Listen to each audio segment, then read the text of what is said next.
Nessa aula, a gente vai terminar a função impulso, que a gente começou na aula passada, e nós vamos começar a ver a parte mais importante do curso, que é a introdução à teoria de representação de sinais. Então, nós vamos ver o que sinais e sistemas têm a ver com álgebra. Basicamente é isso. Como nós ficamos um tempão discutindo coisa de prova, a aula de hoje vai ser mais curta. Então, o pessoal do YouTube que vê uma aula menor é porque nós demoramos para começar mesmo, tá, gente? Ok? E aí, na aula que vem, nós vamos desenvolver essa introdução e logo a gente já vai chegar em transformada de Fourier. Então, transformada de Fourier já deve entrar na aula que vem, no mais tardar na seguinte, mas muito provavelmente na aula que vem. Lembrar de dar o like e se inscrever, galera. Isso, se inscreve no meu canal. Para quem Ativa sabe, daqui uns 350 anos, o YouTube começa a me pagar alguma coisa.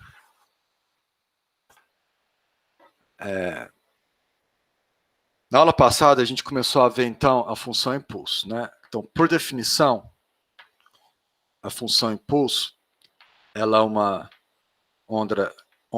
função quadrada. Essa função quadrada aqui está ótimo. É uma função quadrada normalizada, ela tem área igual a 1. E a largura dela, que a gente chama de T maiúsculo,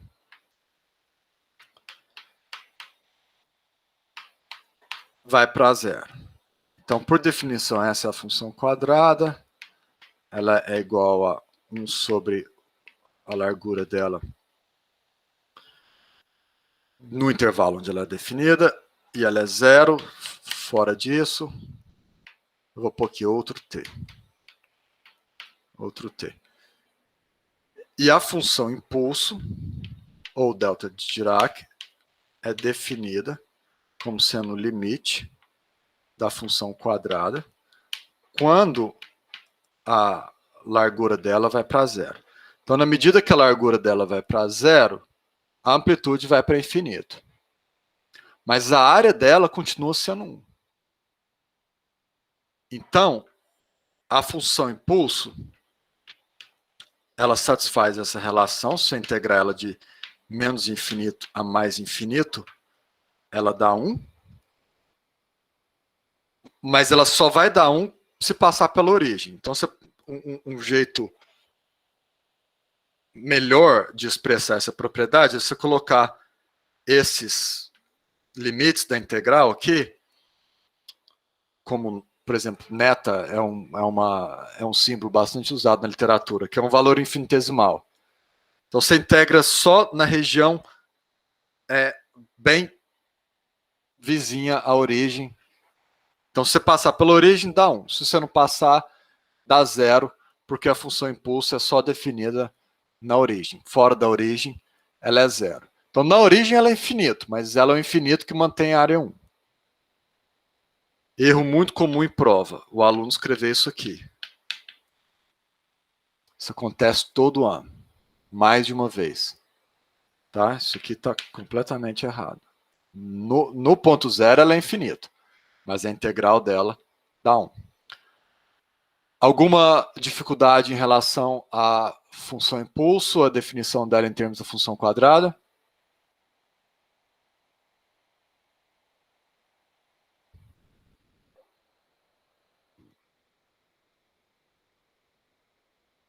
Tranquilo, gente, por enquanto? Professor, no caso, essa definição que você fez, ela não é a definição completa, né, da função impulso, porque ela não dá uma função contínua, certo? Então, não é, a completa é a palavra errada, ela não é a definição Ela certa. ela tá errada. Se você quiser me bater, você fala, sua definição está errada. É mais correto você falar isso. Sim, ok. Mas Isso, a gente é vai verdade. aprender a noção certa ou a gente vai manter as coisas propostas? Não, a gente não precisa disso, não. A gente só precisava dar certo se a gente fosse mexer com derivada da função impulso. Ok. Eu vou deixar isso para um segundo estudo. É, Isso tem aqui derivada. basta para a gente, é bem mais intuitivo, tá? Eu tô aqui tem derivada dessa função? Dirac? Se você definir ela como uma função quadrada, não, né? Ela tem a derivada dela vai para o escambau. Mas se você definir ela como uma função gaussiana, aí sim. Nossa, que doido. Aí você Porque faz eu a imaginei que derivada assim, dela e depois leva as coisas para o limite para zero, entendeu? eu pego uma gaussiana, faço a derivada, que vai dar erro, Isso. né? Não, integral que dá erro.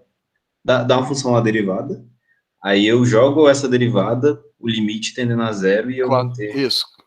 doido. Qual é esse limite? Que a gaussiana vai ficar. Continua com área 1, mas fica infinitesimalmente magrinha, entendeu? Vai para infinito, né? A O derivada pico. também vai para infinito, né? Ela vai ter dois infinitos. Aí o que acontece? Se você tem, por exemplo, a gente viu na aula passada qual é o resultado dessa integral.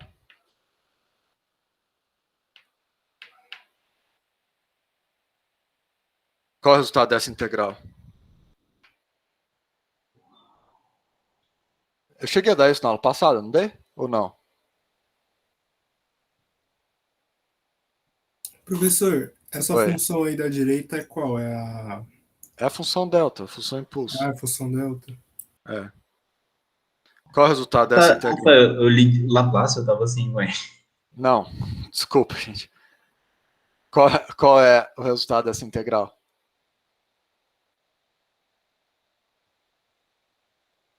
F de t? Não. F de zero? Ó, essa integral aqui minha nem existe, né? Porque eu esqueci do dt. Se eu estou integrando em t, o resultado não pode ser função de t. Isso aqui é f de zero. Vocês não estão lembrando? Ou eu não cheguei a dar? Achei que eu tinha dado na aula passada. Eu sinceramente não lembro. Tá, vamos ver por que isso é verdade, então. Não deu não, professor. Você só Tá. chegou até a integral do delta, que é igual a 1. Tá, então vamos ver por que isso é verdade. Vamos avaliar essa integral aqui. Eu estou reescrevendo a mesma integral, mas mais bonito, tá? Como que a gente avalia essa integral? Bom, vamos fazer o seguinte. Vamos tratar a função impulso como função quadrada. E aí depois a gente vê o limite, t na zero, ok? Então eu vou, o t maiúsculo, né? Então eu fiz o limite do t maiúsculo indo para zero. Então eu vou integrar isso aqui de menos infinito a mais infinito. F de t, 1 sobre t, dt. Agora, se a função quadrada é definida só entre menos t sobre 2 e t sobre 2, esses intervalos aqui viram menos t sobre 2 e t sobre 2, correto? Estão comigo? T maiúsculo, né? Que a gente não pode falar letrazão, senão o YouTube me censura. Estão comigo? Beleza. Tá, agora vamos pensar sobre essa integral aqui. Imagina o seguinte, você tem aqui a sua função impulso. Magrela, magrela, magrela, magrela e alta, alta, alta, alta. Igual aquele jogador de basquete, o Yao Ming, vocês lembram dele? O chinês que jogava lá nos Estados Unidos. Então imagina, ela tá aqui uma função T pequeno, muito, muito, muito pequeno, muito pequeno. E aí imagina que tem aqui a sua função f de t. Uma função qualquer. E a sua função impulso está aqui. Não quero desenhar ela gorda assim. Ela está aqui na origem. Essa integral não é pegando só dois valores aqui de t sobre 2 e menos t sobre 2, muito, muito, muito, muito próximo da origem? Tão próximo quanto a gente queira. Lembra desse jeito de explicar limite? Cálculo 1? Não fale de epsilon delta, não. Mas vocês pegaram a ideia? A gente vai integrar só na vizinhança aqui da origem, não é? Entendi. Deu para perceber. Essa função vai variar na vizinhança da origem? Não. Não vai, né? Então eu posso extrair ela fica constante. Qual o valor que ela tem? F de zero. Então eu vou pôr aqui. Vou pôr aqui igual, porque eu já estou com o limite aqui. Então ela já é o próprio f de zero, correto?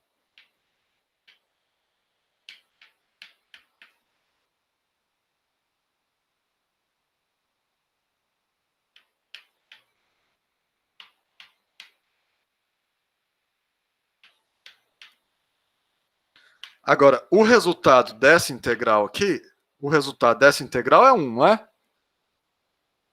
O resultado dessa integral não é 1? Sim. Independente dos Independente limites de equação. independente do valor do T maiúsculo. Uhum. Então, qual é o resultado desse produto? F... É o próprio f de zero. Ficou claro, gente? O que a função impulso faz? Ela seleciona o valor da função no ponto onde a função impulso é descontínua. E se eu deslocar, eu posso selecionar outro ponto que eu quiser, né? Exatamente. Eu vou mostrar isso porque é bem importante. Eu vou repetir esse processo para ela deslocada. Vocês entenderam, gente? Professor, você pode repetir? Eu não entendi essa questão de que ela seleciona. Como Você é que ela entendeu que o seleciona? resultado dessa integral aqui é f de zero? Sim, a gente. No final a gente vai achar o ponto do f de zero. Só que eu não entendi aonde ela é descontínua, é isso que eu não entendi. Então, você concorda com essa afirmação aqui? Essa afirmação tá entendida? Sim, eu entendi o raciocínio que você fez agora. Então, como que a gente descreve em português essa igualdade? A gente diz que a função impulso seleciona o valor de f de t no lugar onde ela é descontínua. Onde ela é descontínua? Ela quem, professor? A função impulso. Ah, tá bom. Onde ela é descontínua? No infinito. No zero, quer dizer. No t igual a zero, na origem, não é? Uhum. Então, ela selecionou o valor da função na origem. Se f de zero aqui for 5, você extrai esse número 5 fazendo essa integral. Entendeu?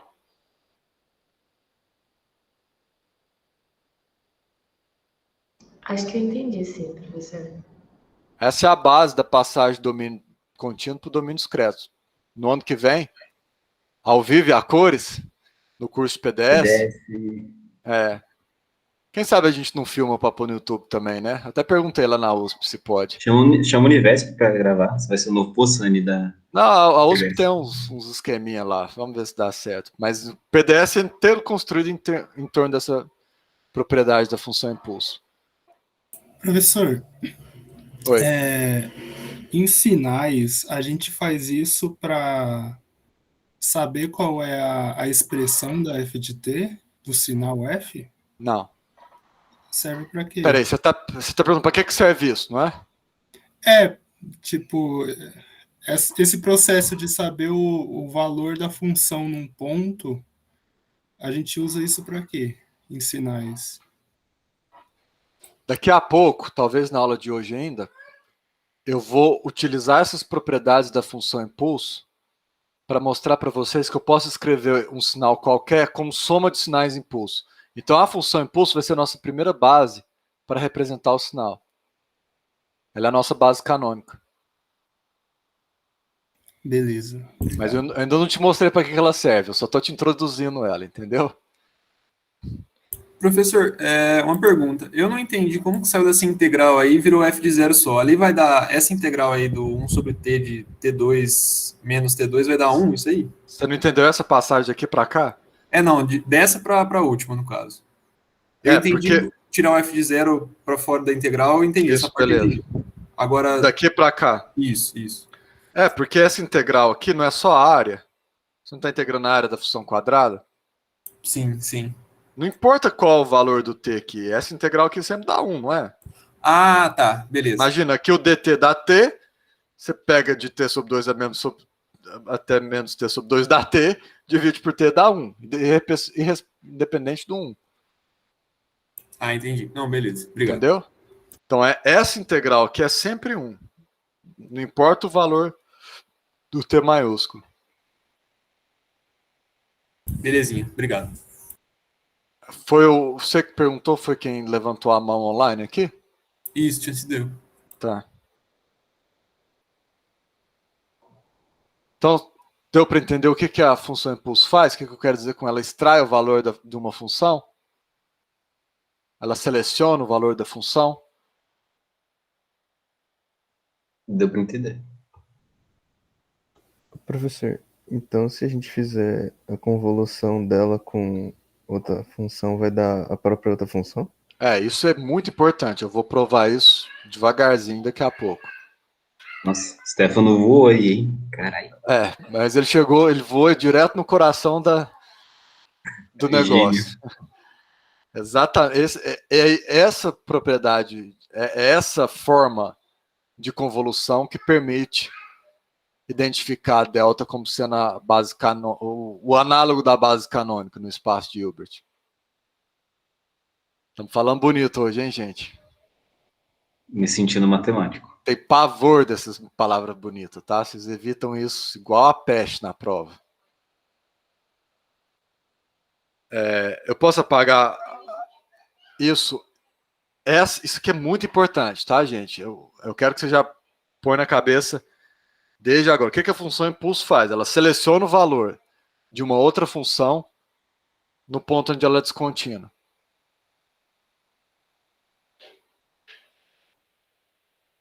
Podemos avançar? Por mim, sim. Essa delta a gente vai usar algum momento, tipo, uma forma fechada ou sempre vai ser, tipo, delzinho de t? Uma forma como se fosse, tipo, e elevada, menos alguma coisa. Não. Vai ser assim. Aí toda vez que você se perder, você volta na definição dela em termos da função quadrada. Ela é tipo aquela função da prova aqui de t que você colocou que era por partes, né? Meio que é meio por definição que ela existe, não? Eu inventei, não fui eu, né? Quem dera. Foi o Dirac que inventou ela.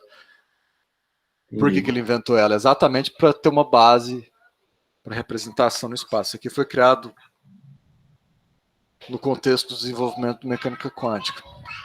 Nós estamos pegando emprestado essa teoria para a gente entender sinais e sistemas.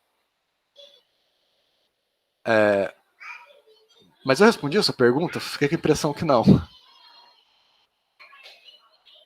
Em questão da representação, eu entendi. Da gente usar só o delzinho. É só fiquei com essa dúvida mesmo. Nós inventamos, né? Nós não, o Dirac inventou uma função. E, assim, formalmente isso nem é uma função, é chamado na literatura de distribuição, porque ela é descontínua e bababá, mas não tem sentido nenhum a gente moer detalhes antes de entender o grosso, né? Como é que eu posso avaliar essa integral? Agora eu só mudei o ponto onde ela é descontínua, correto? Então, se eu estou confuso, eu faço a mesma coisa. Eu vou escrever isso aqui como limite de t para 0. Mas agora, essa aqui é uma função quadrada em torno do ponto A. Então, igual vocês fizeram na prova, você vai ter aqui o menos t. Desculpa, gente. Menos 1 sobre t mais A. E aqui 1 sobre t mais A. E aqui, de novo, 1 sobre t, o meu f de t. 1 sobre t dt. Então, agora, a gente tem a nossa função f de t lá, mas agora a função impulso está aqui no magrelinho de nada, em torno do ponto A. Como eu posso fazer ela ser tão magrelinha quanto eu queira, eu posso fazer ela suficiente para o f não variar em torno do ponto. Então, qual f está em torno desse ponto aqui? Não é o f avaliado no ponto A?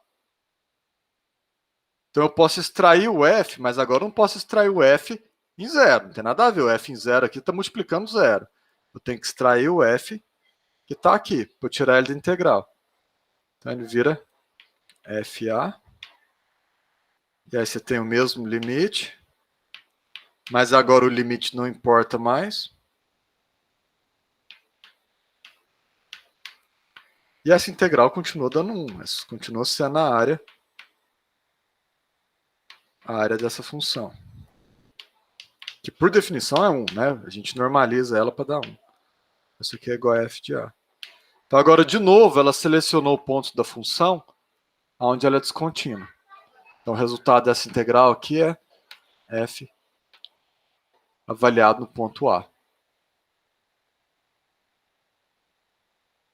Então, aonde a gente usa o limite? A gente usa o limite na extração do f de t. A gente só pode extrair o f de t quando esse limite aqui existir. Se eu não tivesse o limite, eu não podia extrair o f de t. Ficou claro, gente? Aonde que o limite está entrando no raciocínio?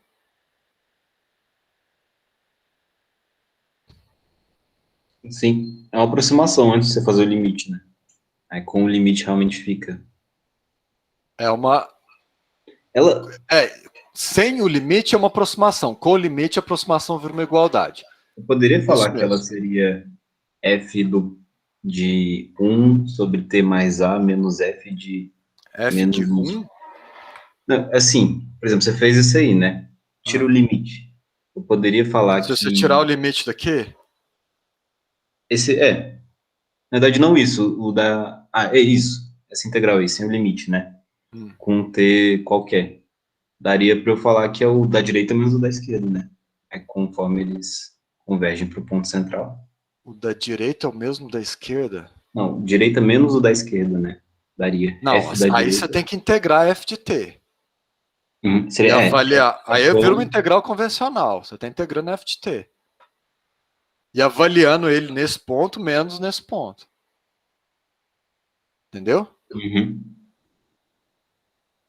Mesmo? Dá para fazer isso. Ignora, só não é da minha cabeça mesmo. É só. Aí é uma integral convencional. Sem esse limite. Tá claro, gente? Professor, para poder fazer a convolução entre uma função qualquer e a função de impulso, seria como variável ali entre parênteses a menos t, certo? Eu vou discutir convolução daqui a pouco, em detalhes. Pode reservar a pergunta. Antes de chegar lá, a gente tem que ter certeza que está tudo redondo aqui. Está tudo redondo? Sobre a função impulso, o que ela faz? Ok, beleza. Tá. Então, tem uma propriedade da função impulso que é bem óbvia, mas às vezes dá algumas confusõezinhas. Como a função impulso é a função quadrada, ela é por definição a função quadrada, delta de t é igual à função quadrada aí no 1 para 0. Isso é verdade também das definições corretas, ok? Então, a função impulso é par, é uma função par. Delta de menos t é igual a delta de t. É essa função aqui que é par, essa aqui não é par, obviamente. Você não pode falar que delta de t menos a é igual a delta de menos t menos a. Mas delta de t menos a é igual a delta de a menos t, aí tá correto. Então, tá óbvio que a função impulso é par, mas só na origem. Essa aqui não é par. Delta de t menos a é diferente de delta de menos t menos a. Mais delta de t menos a é igual a delta de a menos t. Todas essas desigualdades são óbvias ou eu preciso dar uma... Perdão o tempo aqui. Essa Eu parte não eu nunca entendi a do delta de menos t menos a. Seria... Você não entendeu por que ela não é verdade? Que função que é essa, delta de menos t menos a? É a função impulso aqui, ó. Quando em menos a. menos a, ela não é É igual pra a essa. deslocada. Mas então, tipo, ela não é reflexão? Ela é reflexão, mas a reflexão não é a própria função. Se a reflexão entendi. fosse a própria função, você diria que ela é par, entendeu? Tá, entendi. Eles... Se eu pegar a função... Reflete essa aqui, volta ela mesma, não é? Quando A é igual a zero. Isso, então eu posso afirmar isso aqui.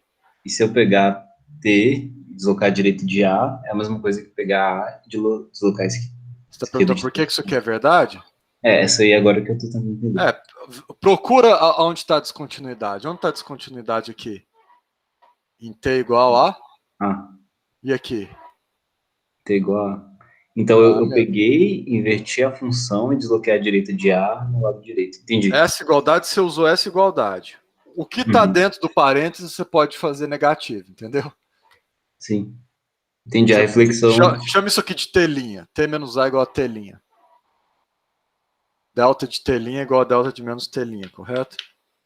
Sim, eu entendi agora. Entendeu? Só inverter o argumento dela. A de baixo que é... A de baixo é que eu não posso. A de baixo é refletir. A reflexão dela não é igual. Mas... Então, como é que você testa se uma função é par? Você faz o t virar menos t. Se voltar nela mesma, é par. Aqui, se eu faço o t virar menos t, eu pus esse pauzinho aqui. Não tem outra função. Função diferente. Aqui, se eu faço t virar menos t, volta nela mesmo. Entendeu a ideia? Sim, certinho. Todo mundo entendeu?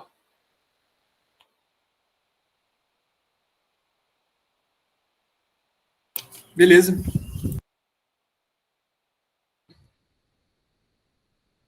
Estão acordados? Que agora que vem o ponto X da questão. O ponto-chave.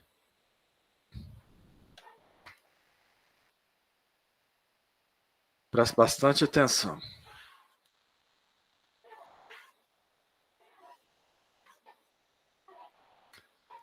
Nós acabamos de ver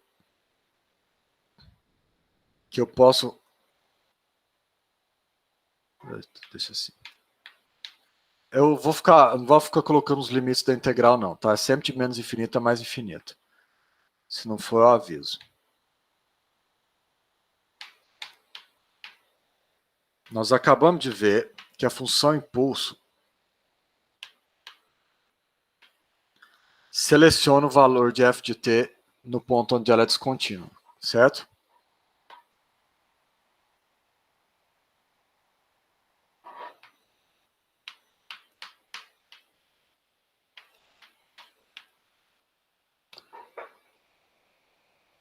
Correto, gente?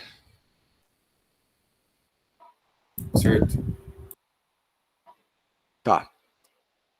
Essa integral aqui, ela é uma integral em t, correto? Isso aqui é um sinal? O que está do lado direito é um sinal? Não, é uma constante, né? É um número. Tá, aqui é um número, Isso. correto? É o valor de f avaliado no ponto t0, correto? É um número. Então, esse objeto não é um sinal. Eu fiz a integral em t. Eu somei aqui o f de t, sumi com ele. Agora, eu vou... Essa igualdade, ela é verdadeira, né? Do ponto de vista matemático, eu posso simplesmente fazer uma troca de símbolos. Trocar t0 com t. Então, eu vou fazer uma troca de símbolos. Aonde tem t, eu vou chamar de t0. E aonde tem t0, eu vou chamar de t.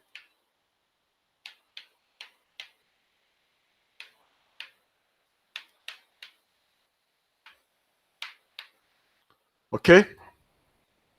Só troquei símbolos. Do ponto de vista matemático, isso aqui é igual a isso. É a mesma coisa. Só troquei símbolos. Mas do ponto de vista algébrico, elas são coisas completamente distintas. E é aqui que entra a confusão, e é aqui que nós temos que parar para pensar um pouco. Eu vou usar a propriedade de paridade da função delta para colocar essa integral numa forma mais familiar. Então, em vez de pôr t0 menos t, eu estou pondo t menos t0.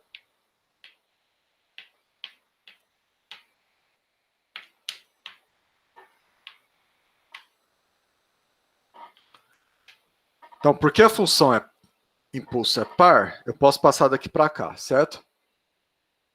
Tudo bem? Ok. Para de falar de pastel, gente. Volta na aula. Eu posso apagar a linha do meio? Alguém tem alguma dificuldade sobre o que foi feito? Daqui para cá eu troquei símbolos, daqui para cá eu usei a paridade da função impulso. Posso apagar a integral do meio? Professor, no Oi. caso, não seria um sinal porque é uma constante, certo? Mas algebricamente eles são equivalentes. Eu não entendi muito bem essa parte. Tipo, o que tem de tão semelhante nisso, sabe? O que tem de semelhante no quê? Entre o primeiro e o segundo, que você tinha falado. Se você for pensar só em termos de integral, essa integral e essa não são a mesma coisa? São só os símbolos que eu troquei, mas o símbolo é símbolo, certo?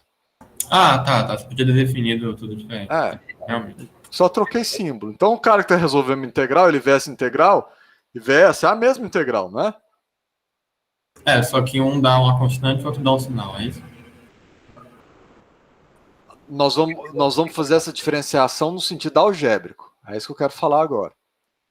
Ah, ok, eu vou esperar. Ok? Então, eu só quero que vocês entendam matematicamente. Se isso aqui é verdade, necessariamente isso aqui é verdade, não é? Porque é a Eu mesma tô coisa. correndo, né? DT0. Pensando nisso. Essa é a variável de integração. Agora. Mas f de t0 não é uma constante? Porque aqui T0 é um número. E aqui quem virou um número é o T. Ah, tá. Ah, entendi. Ok, Entendeu? mas t0 então é uma variável, né, nesse caso. Aqui é a variável de integração. Entendi. Ah, tá. É Dentro porque da eu- integral, T0 aqui é um número. Dentro da integral aqui, T0 é uma variável de integração. E T virou um número. Entendeu? Qual que é a justificativa para ter que ser especificamente t e t0, que é igual a da outra? Poderia ser outra variável ou não? Não. Vamos fazer um pequeno exercício para enfatizar a arbitrariedade dos símbolos. Fala uma letra. Pastel. Exótico. P. Pastel. C cedilha, professor. C Meu sonho cedilha. era ver C Boa. cedilha C nas cedilha. coisas. C cedilha. Fala mais uma letra exótica. P. P. De P de pastel. pastel. P. Pastel e saldo disso, né? Isso.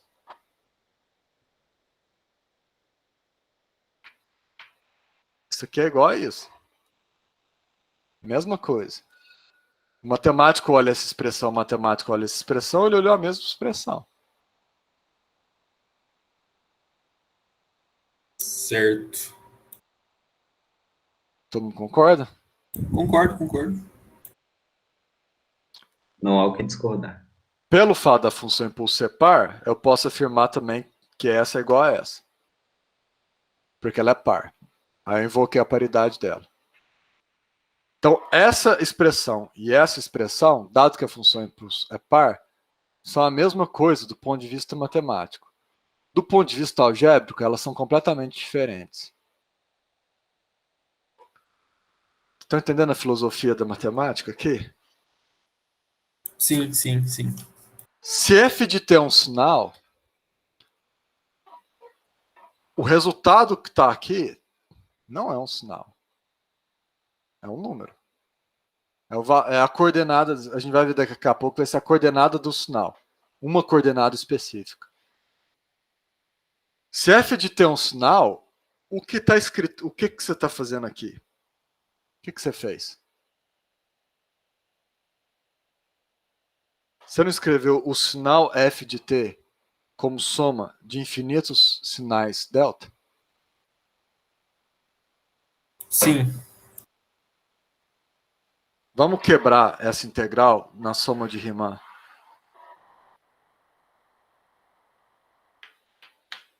Isso seria a operação de convolução? Isso aqui é convolução. Eu tô viajando aqui no fato que isso aí tem a ver também com aquilo que você falou do discreto, né? Eu posso representar o sinal como infinitos pontos. Infinitos delta. Isso. Isso é tipo a série de Fourier para um sinal? De uma função.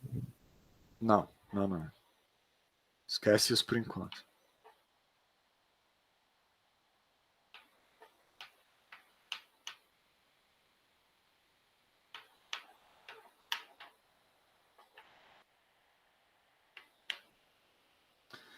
Aqui eu peguei passo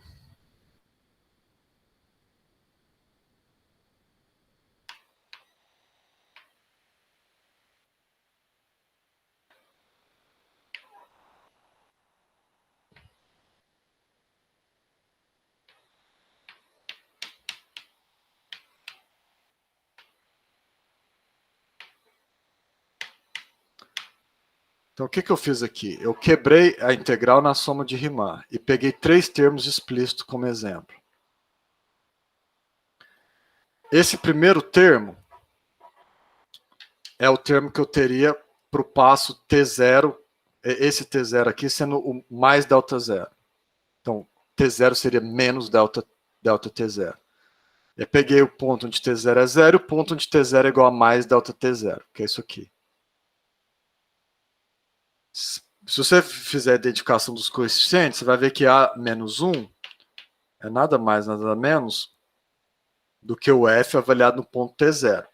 Qual é o T0 aqui? É menos delta T0. O que é o A de 0? É o F de 0. O que é o A de 1?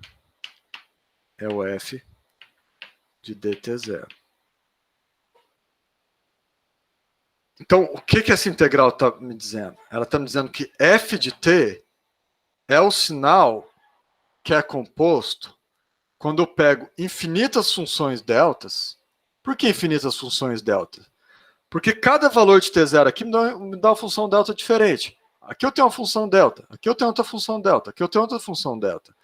Essa aqui é uma função delta centrada na origem. Perdão, essa é uma função delta centrada na origem. Essa é uma função delta centrada no ponto menos delta t0. Essa é uma função delta centrada no ponto delta t0. Aqui eu peguei 3 elementos. Aqui eu tenho um contínuo de elementos, tem infinitos elementos. Então o que eu estou fazendo? Eu estou representando o sinal f de t como soma de infinitos sinais delta t. Cada um deles com um determinado peso, que é dado pelo f de t. Vários de vocês já identificaram que esse aqui é a convolução, correto? Sim, é visível. Então, quando a gente representa f de t em termos da convolução, o que a gente está fazendo? A gente está dizendo que f de t é construído pelos sinais delta. Cada um deles, você vai somar vários deles, infinitos deles. Cada um deles vai ter o peso ft0. Cada um deles vai estar multiplicado por ft0. Cada um deles vai ter coordenada ft0.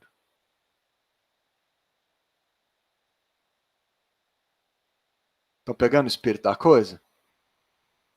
Sim. Então a gente nós não estamos concluindo que f de t é igual a convolução dele mesmo com a função impulso, não é? É o que está escrito na linha de cima. A linha de baixo e a linha de cima são a mesma coisa.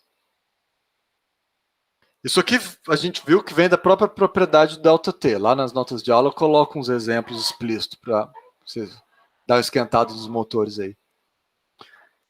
Qual a interpretação algébrica dessa igualdade? Ou dessa igualdade, tanto faz. Vamos tentar visualizar isso. A gente representa a função impulso como sendo, como ela é uma função que tem amplitude infinita, e ela é infinitamente magrela, a gente representa ela com uma flechinha. Então, a função impulso com área 1, como a função impulso tem área 1, a gente representa ela com uma flechinha de altura 1. A altura da flechinha indica a área que você vai ter quando você integrar. Então, se você pegar uma função impulso e multiplicar por um escalar, tipo 3 vezes ΔT, e quer representar isso, você faz uma flechinha de comprimento 3. Porque a hora que você integrar 3 ΔT, a área vai ser 3, correto? Essa aqui é a função impulso, ΔT. Essa aqui é a função impulso.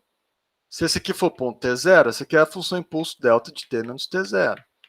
Vamos pegar um valor de T0 específico aqui. Delta de T menos 4. Vamos supor que isso aqui é o ponto 4. Estão entendendo? Então, o que está representado aqui? Gente, vocês estão entendendo? Ou estou muito rápido? Professor, eu tive uma instabilidade aqui na conexão. No canto inferior direito, está escrito f de t igual a f de t. É Convoluído. vezes o... Não, é o convoluído. símbolo de convolução, porque isso aqui é a convolução. Ok, beleza. Eu só Então é um realcei que essa integral- asterisco É o o asterisco, é. fluido. Beleza. Isso. E aí é delta, né? A letra. É o Ou delta, é o delta de Dirac. delta de T. Beleza, É. então. Vocês têm que escrever um livro, gente. Meu curso na USP com professor analfabeto. Vai vender horrores. Aí vocês vendem para bolsonarista. Vai vender igual água. Obrigado, professor. Vocês entenderam, gente? Oi? Balbúrdia, o professor não sabe escrever. Balbúrdia, O professor está usando drogas. Gente, tá entendendo? A flechinha representa a função impulso. Vocês entenderam por que a flechinha o porquê da flechinha, que ela indica que vai para infinito, e a altura dela representa a área? Mas, ô professor, eu posso Oi. estender isso para vetores? Não, essa flechinha não tem a ver com vetor. Não é uma flechinha de vetores. Certo, mas não tem como estender a questão da convolução para vetores. Não só tem, como é obrigatório. Isso nós vamos fazer Ok. explicitamente. É a flechinha que eu não quero que vocês pensem que tem a ver com vetor. Assim, beleza, a beleza. função impulso em si, a gente vai tratar como um vetor. Entendeu? Mas a Certo. flechinha não tem nada a ver com a representação geométrica de um vetor. É só indicando que ela foi para infinito.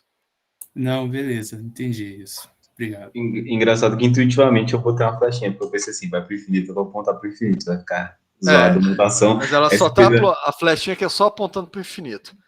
Aí Então, eu pensei isso, intuitivamente. Aí eu vi você colocando, eu falei, meu Deus, realmente é o jeito que representa isso.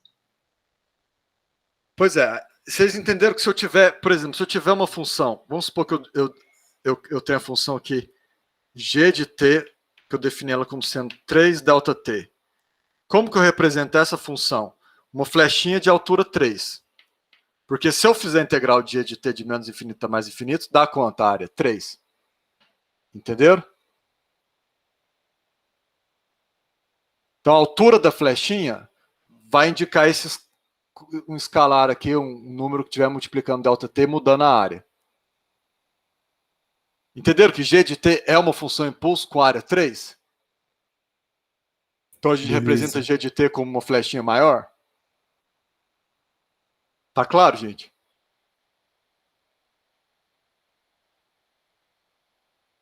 Beleza. Sabe? Tá, então eu vou... Só para ver se eu entendi, então, professor, a gente consegue manipular a função impulso de forma a alterar aquela área que foi inicialmente estabelecida para ser igual a 1? Você pode definir uma segunda função impulso com área da nanã. Entendi. Mas Beleza. não é, esse não é o X da questão. O X da questão é o seguinte. Imagina que você tem um f de t aqui. Eu desenhei um f de t qualquer aqui, tá? Esse aqui é o meu f de t. Ele pode ser negativo, ele pode até ser complexo. Tá? O que eu tenho? O que essa igualdade está me contando? Ela está me contando o seguinte, que eu tenho um monte de flechinha. Eu tenho as minhas flechinhas são infinitas, né? Eu estou desenhando aqui elas discretas porque eu não sou mágico. Mas é para vocês entenderem que no limite que a soma de Riemann vira integral, essas flechinhas aqui vão emendando uma na outra. Porque elas estão separadas aqui no meu desenho de delta t0. Então, elas estão separadas aqui de delta t0. Então, como que eu estou representando o meu f de t? É como se eu pegasse o meu f de t,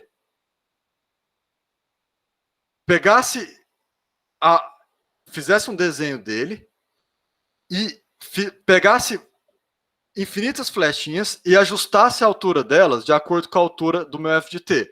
Porque cada impulso deslocado em t0 está multiplicando por esse peso aqui, que aqui eu chamei de a-1, a0 e a1, para reforçar que isso aqui é só um coeficiente. Então aqui, por exemplo, é o f de 0. Aqui é o f de delta t. É o f de 2 delta t, f de 3 delta t.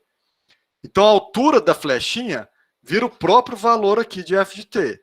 Aí você vem aqui e apaga o seu f de t, e aí você diz que f de t é o que você vai obter quando você pegar todas essas flechinhas com essas alturas, dado pelo próprio f de t, e somar essas flechinhas, essas infinitas flechinhas. Então você está representando o seu sinal f de t como soma de infinitas funções impulso, cada uma com área modulada pela função f de t. Então, esse f de t aqui são as coordenadas do sinal f de t na base canônica. Por enquanto, vocês devem estar pensando, nossa, mas tem que f de t, mundo velho de f de t é esse? Na aula que vem, a gente não vai falar f de t, a gente vai falar cat f. Nós temos um cat f. Isso aqui simboliza o sinal. Na base canônica, quais são as coordenadas desse cat f? Qual a representação desse cat f na base canônica? É f de t. Se você me dá f de t, você está me contando quem é o cat f na base canônica, que é a base de função impulso. Quantos f de t você precisa para definir o cat f? Infinitos. Então agora nós estamos no espaço contínuo, onde cada cat, cada vetor, é definido por infinitas coordenadas. E a base envolve infinitos vetores. Eu vou voltar nisso na aula que vem, mas eu gostaria que vocês refletissem sobre isso até a aula que vem. Então, professor, a soma de infinitas funções delta representa f. É basicamente isso. Isso, exatamente. Isso aqui, igualzinho você escreve. U é igual a UX, X mais UY. Perdão. Na aula que vem, a gente vai colocar F é igual a uma soma de infinitos cats delta, aonde quem está desempenhando o papel de UX e Y são essas coordenadas. Entendeu? Nossa. É meio que os pesos, né? Essas são as coordenadas. Então, igual as coordenadas de o x e o y são meio que pesos para direções x e y. Os f de t0 são os pesos para as direções. Exatamente. Não é a direção, é o tanto que a flechinha subiu e desceu, né? Realmente. Então, do mesmo jeito que eu falo, quem é o cat U? Você pode responder. As coordenadas do cat U na base canônica são o x e o y. Você não definiu quem é o cat U? Agora vocês vão começar a pensar. Quem é o cat F? É dado pelas coordenadas dele na base canônica. É dado por esse conjunto de infinitos valores. Então, na aula que vem, nós vamos voltar nisso aí para a gente debulhar um pouco, mas é bom vocês refletirem sobre isso até a aula que vem para digerir, tá? Obrigado pela aula aí, professor. Até a próxima. Obrigado pela aula, Só professor. o que o Luiz Otávio falou aqui. A gente basicamente está voltando para a definição da integral por soma de Riemann. Com essa notação aqui, Luiz? Com a notação de usar o delta de Dirac na convolução. Você sempre na sua cabeça pensa, isso aqui é soma-soma. Pensa sempre na soma de Riemann. No limite que você tem esses flechinhos emendando uma na outra. Isso, porque, tipo, se no limite elas estão emendando uma na outra, a gente está basicamente voltando naquela definição da soma de Riemann de pegar intervalos bem pequenos. Exatamente isso.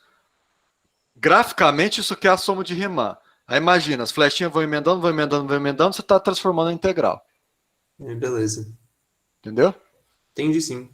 Obrigado. Então, deu a hora, né, pessoal? Então, na aula que vem, a gente volta nisso aí, tá? Tchau, YouTube. Tchau, Brasil. Me deem likes. Até mais, YouTube.